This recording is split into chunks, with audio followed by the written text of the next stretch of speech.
જજ સાહેબ અને એ ઇજ્જત થી બોલાય, મારો હરોનો કા મર નાખ્યો એનો કાકા કે અરે કાકા એ તો જીભ સટકી જતી એટલે તમે તમારા કાકા થો. આ વાત સાચી હે તમારી, પણ કોના બાજુ લાવજો સાહેબ.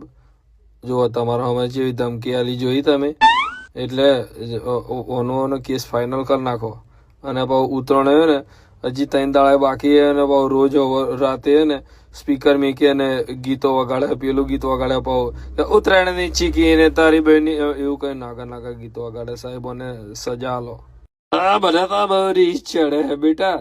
તમે જે ડિસ્પ્લેસ કરતા હોય ને એ જરા ધીમે અવાજે કરો, બાપુને સંભળાય. ઓકે. અને કેસ કોઈ એટલો મોટો હજી નહીં હો ગયા તે કે નીકળું જ નહીં કોઈ દાડો. 1.5-2 વર્ષ 3 વર્ષ તો નીકળી જ જાય. અને પછી અમને ખબર હે કે તમે 11 વાગે શાકભાજી લેવા જાઓ છો અને તમે ને ઘાસ પૂસ ખાઓ. અમે તો માંસાહારી જ છીએ, એટલે જરાક શાંતિથી બધું પતાવો.